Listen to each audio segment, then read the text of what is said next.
অসন্তোষ প্রামাণিকের চক্রান্তের জেরে এবার পুলিশের কাছে গ্রেফতার হলো ঈশান। হ্যাঁ বন্ধুরা, ভিডিওটা দেখতে থাকুন। যেই মুহূর্তে কিনা কুসুম মর্গে গিয়ে ঈশিকা সম্পর্কে খোঁজ করতে থাকে, ঠিক সেই সময়েই অসন্তোষ প্রামাণিক যখন কিনা পুলিশের কাছে সমস্ত ভিডিও ফুটেজ ছেড়ে দিয়ে পুলিশকে যখন গাঙ্গুলি হাউসে পাঠায় এবং গাঙ্গুলি হাউসে এসে পুলিশ যখন কিনা ঈশান গাঙ্গুলির খোঁজ করতে থাকে, অন্যদিকে ইন্দ্রাণী গাঙ্গুলি বলতে থাকে যে কী ব্যাপার অফিসার, আপনি কী মনে করে এখানে বলুন তো, আপনি কাকেই খুঁজছেন। ঠিক সেই সময় পুলিশ যখন বলতে থাকে যে দেখুন ম্যাডাম, আমাদের কাছে অ্যারেস্ট ওয়ারেন্ট আছে এবং আমরা ঈশান গাঙ্গুলিকে মূলত গ্রেফতার করার জন্য এখানে এসেছে। ঠিক সেই সময় ইন্দ্রাণী গাঙ্গুলি যখন বলতে থাকে যে আমার ছেলেকে এত সহজে আপনি গ্রেফতার করে এখান থেকে নিয়ে যেতে পারবেন না অফিসে, তার আগে বলুন যে আমার ছেলের বিরুদ্ধে ঠিক অভিযোগটা কী এবং কেই বা অভিযোগটা দায় করেছে। ঠিক সেই সময় অফিসার যখন বলতে থাকে যে দেখুন, এখনও পর্যন্ত সেটা প্রমাণিত না হলেও আমাদের কাছে সম্পূর্ণরূপে তথ্য প্রমাণ আছে যে ঈশান গাঙ্গুলি মূলত ঈশিকার মার্ডারের পিছনে দেয় এবং সেই দিন ঘটনাস্থলে ঈশিকার মার্ডারটাও সেই ঈশান গাঙ্গুলি করেছে এবং সেই মার্ডারের দিন ঈশান গাঙ্গুলি রীতিমতো ঈশিকার সঙ্গেই ছিল এবং তাদের অবাধ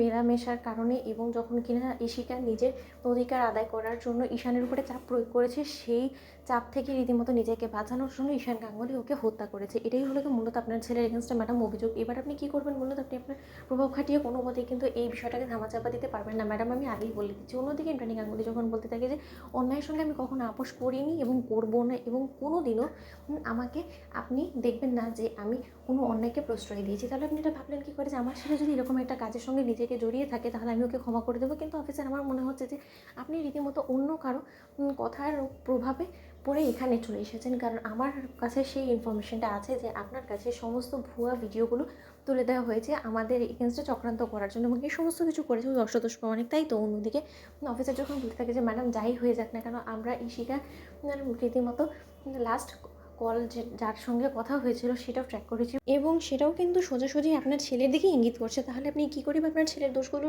ধামাচাপা দেবেন বলুন তো?